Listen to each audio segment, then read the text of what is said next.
वो आवाज फिर आई, धीमी, गहरी और डरावनी, जैसे कोई नाखूनों से पुराने लकड़ी को कुरेद रहा हो।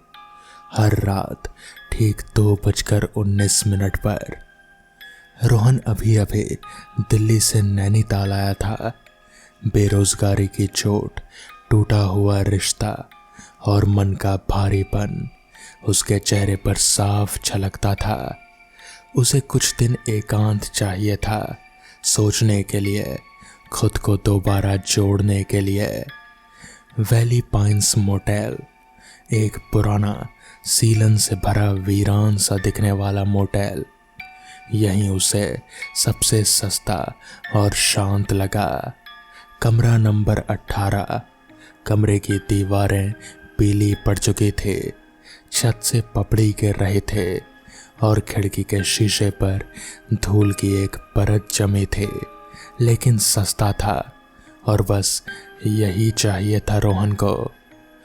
मोटेल का केयरटेकर, एक बूढ़ा आदमी, झुकी हुई कमर, सिलाए हुए होंठों जैसा चेहरा और एक आंख में सफेदी, चाबी देते समय बोला, कमरा नंबर 19 को हाथ मत लगाना, ना खटखटाना, ना झांकना, बस 18 में ही रहना, समझा?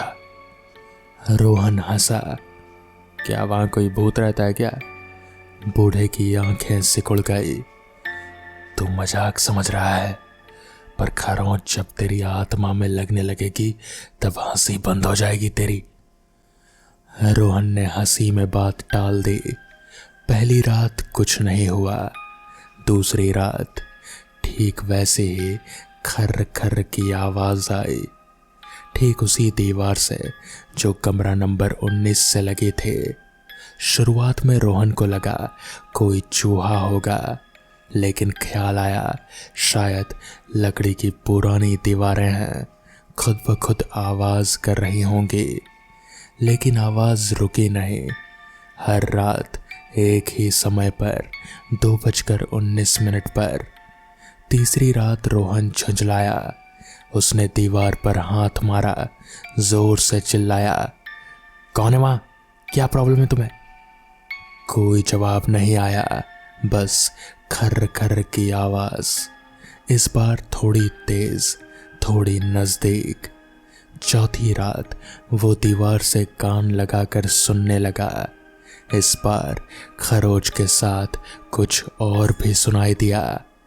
एक औरत की धीमी सांसें, जैसे कोई कमरे में चल रहा हो, कभी रुकता, कभी चलता, फर्श पर हल्के से नाखून खींचता, एकदम नियमबद्ध, एक ही लय में। और फिर ठक ठक की आवाज आई।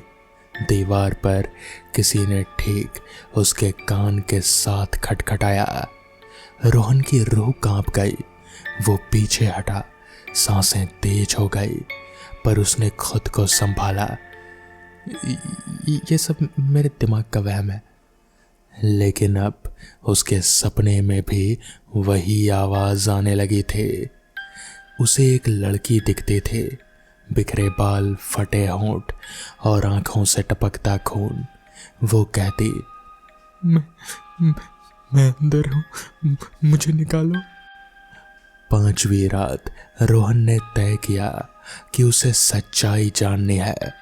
उसने कमरे के बाहर जाकर कमरा नंबर 19 का दरवाजा देखा।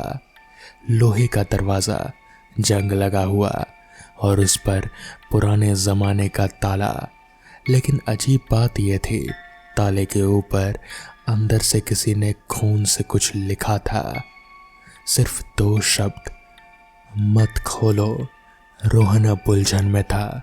डर और जिज्ञासा दोनों एक साथ उसे जकड़ चुके थे। उस रात 2:19 पर वो दरवाजे के पास खड़ा रहा और फिर दरवाजा खुद ब खुद हिलने लगा। खर्र खर्र जैसी कोई आवाज, दरवाजे को नाखूनों से जैसे कोई खुरेद रहा हो। अचानक एक तेज चीख आई, इतनी तेज, इतनी दर्द भरी कि रोहन के घुटने कांप उठे और फिर सब शांत। सुबह होते ही वो बूढ़े के पास गया। कौन है उस कमरे में? मुझे बताओ वरना पुलिस को बुलाऊंगा। बूढ़ा हंसा, एक थकी हुई टूटी हंसी। तू पूछ रहा है कौन है? कौन ही नहीं, अब कोई नहीं। सिर्फ वो जोड़ा गया था, अकेला, भूखा और प्यासा, लेकिन जिंदा। क्या मतलब? 3 साल पहले एक जोड़ा यहां आया था, प्रेमी प्रेमिका। लेकिन लड़के ने किसी बात पर लड़की को कमरे में बंद कर दिया, जिंदा। ताला लगाया और भाग गया, लेकिन किसी को कुछ नहीं बताया। जब बदबू फैलने लगी तब पता चला, लेकिन तब तक बहुत देर हो चुकी थी। लड़की की लाश नहीं मिली, बस खून दीवारों पर, छत पर, हर जगह खून। रोहन की सांसें बंद होने लगी। उसके बाद जो भी 19 के पास गया या अंदर झांका, वो या तो पागल हुआ या फिर कभी नहीं लौटा। अब तू जान। छठी रात रोहन ने शराब पी और हिम्मत करके कमरे के बाहर फिर गया। इस बार ताला खुला हुआ था। दरवाजा धीमे से खुद ब खुद खुला। भीतर अंधेरा था। एक भारी सड़ी हुई दुर्गंध, जैसे किसी जानवर की लाश सालों से बंद हो। वो अंदर गया। कमरे की दीवारें खून से रंगी थीं। छत पर नाखूनों से बने निशान और फर्श पर एक पुराना आईना टूटा हुआ। जैसे ही रोहन ने आईने में झांका, एक चेहरा झलक उठा। वही लड़की उसके पीछे। उसने पलट कर देखा, कुछ नहीं था, लेकिन आईने में वो औरत तब भी खड़ी थी, धीरे धीरे मुस्कुराती हुई और बढ़ती हुई। मैंने कहा था ना मुझे निकालो। अब मैं बाहर आ गई हूं। आईना चटकने लगा। रोहन चीखा, भागा। दरवाजा बंद। उसने खटखटाया, चिल्लाया, चीखा, बचाओ बचाओ, कोई है क्या? आईना अब चूर चूर हो चुका था। उसमें से एक काली छाया निकली। लंबे नाखून, उलझे बाल, चेहरा जला हुआ। उसने रोहन की गर्दन पकड़ी। अब तेरी बारी है। तू नहीं निकालेगा, तू रहेगा और मैं बाहर। अगली सुबह कमरा 19 फिर से बंद था। ताला चढ़ा हुआ। कोई आवाज नहीं, कोई रोहन नहीं। केयर टेकर ने कुछ नहीं कहा, बस कमरे के बाहर लिखा हुआ था, मत खोलो। लेकिन अब वो खरगोश कमरा 19 से नहीं आ रहे थे, बल्कि वो कमरा 20 की दीवार से सुनाई दे रहे थे। तो दोस्तों, ये थी आज की पहली कहानी। तो चलिए बढ़ते हैं आज की दूसरी कहानी की ओर। क्या तुमने किसी पेड़ को कभी रोते हुए सुना है? गांव के बुजुर्ग अक्सर ये सवाल करते थे और बच्चे हंसकर टाल देते थे। लेकिन उस रात जब अमन ने सच में उस पेड़ से किसी के करहाने की आवाज़ सुनी, तो उसकी हंसी हमेशा के लिए कहीं खो गई। उत्तर भारत के पहाड़ी इलाके में बसा था दौलापुर, एक छोटा सा गांव जहां अब ज़्यादा लोग नहीं रहते थे। गांव के बाहर एक विशाल बरगद का पेड़ खड़ा था, जिसकी मोटी टेढ़ी मेढ़ी जड़ें जमीन से ऊपर निकलकर सांपों की तरह रेंगती थी। लोग उसे छांव वाला पेड़ कहते थे, मगर शाम होते ही वो पेड़ एक अंधेरे साये में बदल जाता। गांव में मान्यता थी कि इस पेड़ के नीचे कभी एक तांत्रिक को जिंदा जला दिया गया था और उसका श्राप इस पेड़ में समा गया। अमन जो शहर से गांव आया था गर्मियों की छुट्टियां बिताने, उसने इस बातों पर यकीन नहीं किया। वो साइंस का स्टूडेंट था और आत्मा भूत जैसी बातों को बकवास मानता था। लेकिन एक रात बिजली चली गई और अंधेरा कुछ ज्यादा ही घना हो गया। वो अकेला घर से बाहर निकला, मोबाइल की फ्लैश लाइट जलाकर। हवा थमी हुई थी, लेकिन अचानक एक ठंडी लहर उसके शरीर से गुजर गई। वो उसी पेड़ के पास जा पहुंचा और तभी बचाओ, एक धीमी कांपती आवाज उसके कानों में पड़ी। अमन ने चारों तरफ देखा, कोई नहीं। फिर आवाज आई कहां से? छोड़ दो मुझे, आग बहुत जल रहा हूं। उसने जब पेड़ को गौर से देखा तो पेड़ की छाल में जैसे किसी इंसान का चेहरा उभरता दिखा, आंखें, नाक और जलती हुई चीख। अमन चीख कर भागा, लेकिन उसके पैर हिले ही नहीं। अगले दिन अमन ने गांव के बुजुर्ग से बात की। उन्हें देखकर दादी का चेहरा सफेद पड़ गया। उस पेड़ के नीचे मत जाना, वहां भैरवनाथ तांत्रिक की आत्मा बंद है। उसने मरने से पहले कहा था, जिसने भी मेरी नींद तोड़ी वो कभी चैन की नींद सो नहीं पाएगा। अमन की जिज्ञासा बढ़ती गई। उसने गांव के पुराने कागज खंगाले और एक पुरानी डायरी मिली। उस डायरी में भैरवनाथ की खुद की लिखावट थी। उसमें लिखा था, मैंने मृत्यु को जीत लिया है। मेरा शरीर भले ही राख हो जाए, लेकिन मेरी आत्मा इस बरगद के पेड़ से जुड़ चुकी है। हर 100 साल में जब चांद सबसे पास होता है, मैं फिर जागता हूँ। अमन की सांसें रुक गई, क्योंकि अगली पूर्णिमा कल थी। अमन ने ठान लिया कि वो इस रहस्य को खत्म करेगा। वो अगली रात उसी पेड़ के नीचे गया, हाथ में एक प्राचीन मंत्रों वाली किताब और लाल धागा लेकर। जैसे ही वो मंत्र पढ़ने लगा, पेड़ की जड़ें हिलने लगीं।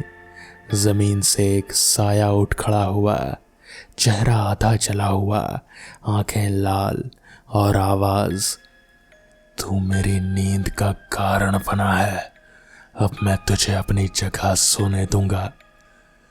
अमन पर हमला हुआ।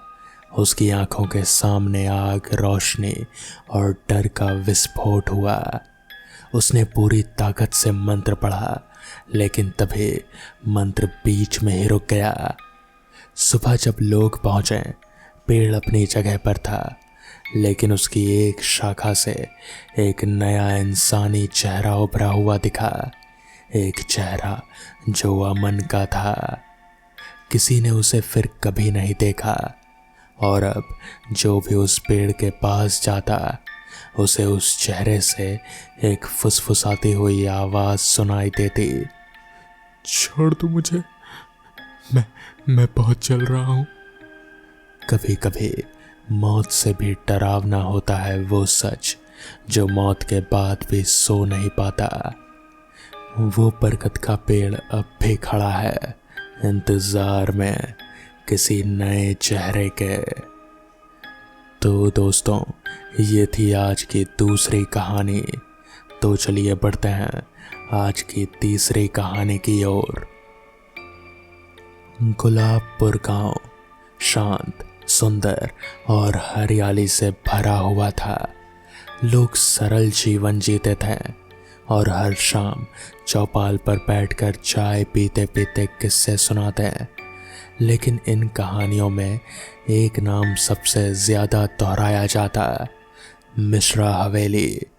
ये हवेली गांव के उत्तर छोर पर एक पुरानी पीपल के पेड़ के पास खंडर जैसी खड़ी थी। लोग कहते थे उस हवेली की छत पर कोई हर रात चलता है, लेकिन अंदर कोई नहीं रहता। बच्चे उस ओर झांकने से डरते थे और बुजुर्ग भी कानाफूसी में ही उसके बारे में बातें करते थे। आरव 15 साल का होशियार और निडर लड़का था। वो गांव के स्कूल में टॉपर था और हर चीज को तर्क से देखना पसंद करता था। उसने उन कहानियों पर यकीन नहीं किया। एक दिन आरव ने अपने दोस्तों से कहा, मैं उस हवेली में जाऊंगा, देखूंगा क्या सच में कुछ है या फिर ये सब बस एक मन का वहम है या कहानियां हैं। सबने उसे रोका, लेकिन आरव ने तय कर लिया। अगली रात आरव अपने साथ एक टॉर्च, मोबाइल कैमरा और थोड़े स्नैक्स लेकर मिश्रा हवेली पहुंचा। हवेली टूटी फूटी दीवारों से घिरे थे और पीपल के पत्ते रात की हवा में सरसराहट कर रहे थे। आरव अंदर गया। सब कुछ शांत था। उसने हर कमरा देखा। धूल जमी थे, लेकिन कुछ भी अजीब नहीं। फिर वो सीढ़ियों से ऊपर छत की ओर बढ़ा। जैसे ही उसने छत पर कदम रखा, उसे हल्की सरसराहट सुनाई दी। टॉर्च के उजाले में कुछ भी नहीं था। तभी मोबाइल कैमरे में कुछ तेज परछाई सी दिखे, एक लड़की की आकृति। आरव डर गया, लेकिन रुका नहीं। अगले दिन आरव फिर गया। इस बार रात के पहले पहरे उसने हवेली के सबसे अंदर वाली अलमारी खोली। उसमें एक पुरानी डायरी रखी थी। उस पर लिखा था, शिवांगी मिश्रा की डायरी 1962। डायरी में लिखा था, मैं शिवांगी इस हवेली में बंद हूँ। पिताजी ने मेरी शादी तय कर दी है किसी बूढ़े जमींदार से। मैं रोज छत पर जाती हूँ, सिर्फ आकाश को देखने और रोने के लिए। अगर मेरी कहानी कभी किसी को मिले तो जानना मैं यहाँ कैद हूँ। मेरी आत्मा अब छत पर ही रहती है। आरव का दिल कांप गया। उसे समझ आया कि जो लोग रात को छत पर चलते हुए सुनते थे, वो शायद शिवांगी की आत्मा थे, जो आज भी आजाद नहीं हुई थे। आरव ने उस डायरी को गांव के मंदिर में पंडित जी को दिखाया। पंडित जी ने पूजा की और एक रात आरव ने शिवांगी की आत्मा से बात की। उस रात छत पर फिर से वही आवाजें आई। आरव बोला, शिवांगी, अब आपकी कहानी सब जान चुके हैं। आपकी आत्मा अब मुक्त हो सकती है। कुछ सेकंड्स के लिए ठंडी हवा चली और फिर सब शांत हो गया, जैसे किसी ने सुकून की सांस ली हो। उस रात के बाद मिश्रा हवेली की छत पर कोई आवाज नहीं आई। लोग धीरे धीरे वहां जाने लगे और अब उसे शिवांगी स्मृति भवन कहा जाने लगा, जहां आरव की कहानी और शिवांगी की डायरी अब खुले में रखी गई थी। आरव गांव का हीरो बन गया। उसने दिखाया कि डर को तर्क से हराया जा सकता है और हर कहानी के पीछे एक सच्चाई होती है। बस हमें उसे खोजने की हिम्मत चाहिए। तो दोस्तों, ये थी आज की तीसरी कहानी। तो चलिए बढ़ते हैं आज की आखिरी कहानी की ओर। एक ठंडी बरसाती रात थी जब विक्रम सुनसान सड़क पर अपनी गाड़ी चला रहा था। शहर से दूर एक पुराने नक्शे पर मिली एक छोटी हवेली तक पहुंचने की उसकी कोशिश थी। इंजन में अचानक खराबी आ गई और गाड़ी घने जंगल के बीच रुक गई। चारों ओर गहरा सन्नाटा था, जिसे सिर्फ हवा की सरसराहट और पत्तों की आवाजें ही तोड़ रही थी। उसके फोन में भी नेटवर्क नहीं था। मजबूरन उसे पैदल ही आगे बढ़ना पड़ा। उम्मीद थी कि हवेली करीब ही होगी। अंधेरे में पेड़ों की छाएं किसी डरावनी आकृति जैसी लग रहे थे। कुछ देर चलने के बाद उसकी नज़र दूर धुंध में लिपटी एक पुरानी हवेली पर पड़ी। उसकी दीवारें काई से ढकी थे और खिड़कियां टूटी हुई थी, मानो वो सालों से वीरान पड़ी हो। हवेली का मेन दरवाज़ा आधा खुला था और अंदर से एक अजीब सी ठंडी हवा आ रहे थे। विक्रम ने हिम्मत करके अंदर कदम रखा। अंदर कदम रखते ही उसने एक पुरानी धूल से ढकी सीढ़ी देखी जो ऊपर अंधेरे में जाती थी। हवा में एक अजीब सी बदबू थी, जैसे कुछ पुराना और सड़ रहा हो। जैसे ही वो अंदर गया, दरवाज़ा अपने आप जोर से बंद हो गया, जिससे एक भयानक आवाज़ गूंज उठी। विक्रम का दिल जोर से धड़कने लगा। उसने माचिस जलाई। मंद रोशनी में उसने देखा कि हॉल में चारों ओर पुराने फर्नीचर थे, जिन पर मोटी धूल की परत जमी थी। एक पुरानी पेंटिंग पर नज़र पड़ी जिसमें एक महिला की आकृति थी, जिसकी आंखें मानो उसे घूर रही थीं। पेंटिंग के ठीक नीचे एक पुराना पियानो रखा था। तभी पियानो से एक धीमी उदास धुन बज उठी, जबकि वहां कोई नहीं था। विक्रम की रीढ़ में सिहरन दौड़ गई। वो डर के मारे कांपने लगा। उसने जल्दी से माचिस बुझाई और वहां अंधेरे में ही सीढ़ियों की ओर भागा। ऊपर के कमरे से हल्की रोशनी जैसी आ रहे थे। जैसे ही वो ऊपर पहुंचा, उसने देखा कि छोटा सा कमरा खुला हुआ था और उसके अंदर एक मोमबत्ती जल रहे थे। कमरे में एक पुराना बिस्तर था और उस पर एक डायरी रखी थी। डायरी के पन्ने पीले पड़ चुके थे और उन पर स्याही के धब्बे थे। उसने डायरी उठाई। डायरी में उस महिला की कहानी लिखी थी जिसकी तस्वीर नीचे थी। महिला का नाम था लवान्या और उसने लिखा था कि कैसे हवेली में एक बुरी आत्मा ने उसे परेशान किया, जिसने आखिरकार उसकी जान ले ली। जैसे ही विक्रम ने आखिरी पन्ने पर लिखा वाक्य पढ़ा कि अब तुम अगले हो, कमरे की मोमबत्ती अचानक बुझ गई। उसने महसूस किया कि उसके पीछे कोई खड़ा है। एक ठंडी सांस उसकी गर्दन पर महसूस हुई और एक भयानक हंसी कमरे में गूंज उठी। विक्रम चिल्लाने ही वाला था कि अंधेरे ने उसे पूरी तरह से निगल लिया। उस हवेली में फिर कभी कोई रोशनी नहीं चली। तो दोस्तों, ये थी आज की पहली कहानी। तो चलिए बढ़ते हैं आज की दूसरी कहानी की ओर। अमित को हमेशा से ही पुरानी वीरान जगहों में एक अजीबोगरीब आकर्षण महसूस होता था।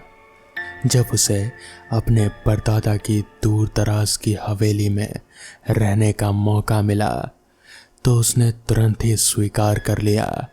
ये हवेली गांव से कोसों दूर घने जंगल के बीच में स्थित थी। जैसे ही वो वहां पहुंचा, एक ठंडी अप्राकृतिक हवा ने उसका स्वागत किया। हवेली की सड़ी हुई लकड़ी और धूल भरी खिड़कियां जैसे सदियों से रहस्य को अपने भीतर छुपाए हुए थे।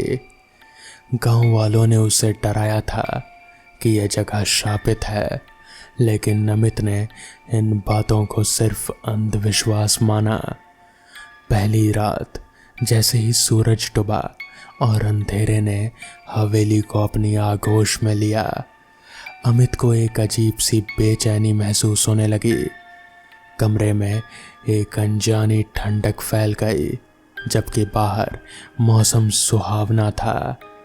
उसे लगा जैसे कोई लगातार उसे देख रहा है। आधी रात को उसे ऊपरी मंजिल से हल्की फुसफुसाहट सुनाई दी। ये ऐसी आवाज़ें थी जो हवा में खुल रही थी। समझ नहीं आ रहा था, लेकिन दिल दहलाने वाली थे। उसने सोचा कि ये सिर्फ हवा का बहाव होगा, पर उसके मन में एक अनजाना डर बैठ गया। अगले कुछ दिनों तक ये फुसफुसाहट और भी स्पष्ट होती गई। रात में अमित को अक्सर अपनी परछाई के साथ एक दूसरी परछाई, धुंधली परछाई सी महसूस होती थे, जो दीवार पर दिखकर अचानक गायब हो जाते थे। कभी कभी उसे लगता कि कोई उसके कानों में कुछ कह रहा है, लेकिन जैसे ही वो पलटता वहाँ कुछ भी नहीं होता। हवेली के भीतर की हर दरार, हर पुरानी चीज़ उसे किसी अनजानी शक्ति का केंद्र लगने लगी। वो अकेला नहीं था, ये एहसास अब पुख्ता हो चुका था। इस रहस्य को सुलझाने की चाह में अमित ने हवेली के इतिहास को खोजना शुरू किया। उसे पुरानी अलमारी में एक धूल भरी डायरी मिली। डायरी में उसके परदादा के भाई की कहानी थी, जो हवेली में रहस्यमयी तरीके से गायब हो गए थे। उसमें लिखा था कि कैसे वो एक पुरानी आत्मा को जगा बैठा था, जो हवेली की दीवारों में कैद हो गए थे। आत्मा ने प्रतिशोध की कसम खाई थे और तब से वो हर उस व्यक्ति को ढूंढते थे जो उस हवेली में कदम रखता था।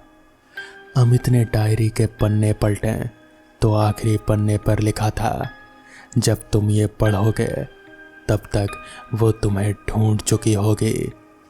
अचानक हवेली की सभी खिड़कियां एक साथ खड़खड़ाहट के साथ बंद हो गई।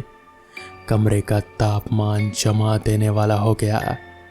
अमित ने देखा कि उसके सामने धुंधली परछाइयों के बीच एक आकृति उभर रही थी। उसकी आंखें लाल थे और चेहरे पर भयानक गुस्सा था। वो परछाई अमित की ओर बढ़ने लगी।